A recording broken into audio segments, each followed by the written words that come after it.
Paper එකේ ලකුණු කීයේ වුණත් ප්‍රශ්නයක් නැහැ. ඔයා අනිත් මිනිස්සු ගැන හිතන්න එපා. ඔයා ගැන විතරක් ફોකස් කරගෙන යන්න. ફોකස් කරලා වැඩ කරන්න තමන් ගැන. හරිද?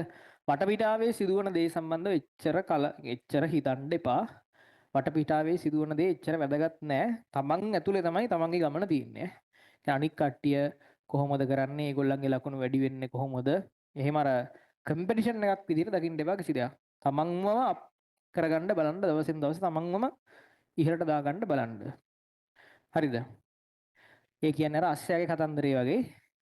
ඔය මම මේක මීට කලිනුත් පන්තිවල කියලා තියෙනවා.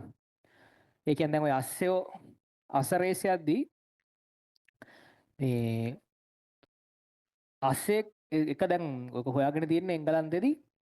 දැන් අස්සේ එක්ක ප්‍රැක්ටිස් කරලා දැන් අස්ස රේස් එකට දාන්න කලින් ඒ අස්සයන්ව පුරුදු කරන කට්ටිය අස්සේ එක්ක ප්‍රැක්ටිස් කරලා තනියෙන් දුවන්න කිව්වහම ඒ දුවන්න කියන්නේ ට්‍රැක් මේ තනියෙන් ට්‍රැක් එකක තරංගයකදී නෙමෙයි පුහුණු වටවලදී තනියෙන් දුවන්න කිව්වම හොඳට දුවනවා. හොඳට දුවනවලු. ඒ දුවන්න තියෙන දුර ප්‍රමාණය අඩුම කාලයකින් දුවනවලු. අඩු කාලයකින් මෙයා දුවනවලු. ඒ කියන්නේ මෙයා කාල වශයෙන් ගත්තම අනිත් අස්සයන්ට වඩා ගොඩක් අඩු කාලයකින් මෙයා දුවනවලු. එයා තනියෙන් දුවද්දී. තනියෙන් දුවලා කාලෙ මෙන්නහම අඩු කාලයකින් දුවනවලු. හැබැයි මේ අස්සයන්ව රේස් එකට දැම්මට පස්සේ මේ අස්සයන්ව රේස් එකට දැම්මට පස්සේ ඒ අස්සයෝ කවදාවත් එච්චර හොඳට දුවන්නේ නැහැ. කියන්නේ තනියෙන් ප්‍රැක්ටිස් කරද්දි දුවපු දිවිල රේස් එකේ දුවන්නේ නැහැ. හරියට නිකන් ඔයාලා වගේ. ඔයාලා ගෙදරදි ගණන් හැදුවට සමහරලාට පේපරේට ඇවිල්ලා ඒ තරම් හොඳට හදන්නේ නැහැ. ගෙදරදි තනියෙන් වැඩ කරද්දි හොඳට ගණන් හැදෙනවා හිතෙනවා. පේපරේ ලියද්දි එහෙම නැහැ. හරිද?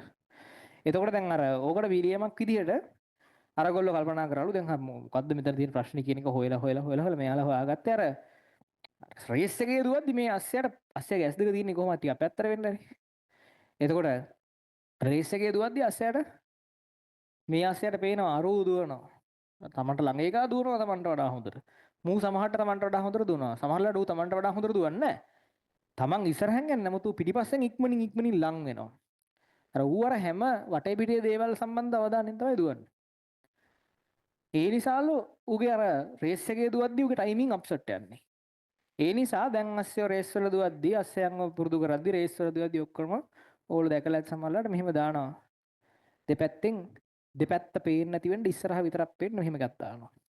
පොඩි ආවරණයක් දානවා දෙපැත්තට. එතකොට ඒක දෙපැත්ත පේන්නේ නැහැ. යාට ඉස්සරහ විතරයි පේන්නේ. ඒතර වටේ කට්ටිය කොහොමද දිව්වත් එයාට ඒක පේන්නේ නැහැ. එයා දුවන්නේ ටාගට් එක දිහා බලාගෙන.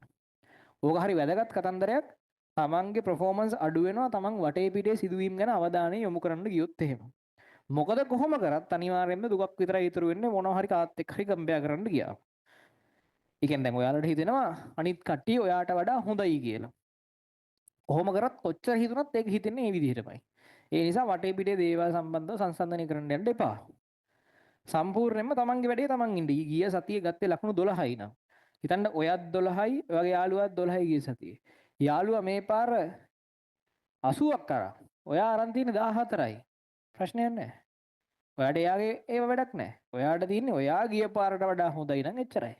ගිය පාරට වඩා ඔයා හොඳ වෙන්න. වටේ මිනිස්සු ගැන අවධානය යොමු කරන්න එපා. ඒකෙන් මාර විදියට තමන්ගේ performance අඩු වෙනවා.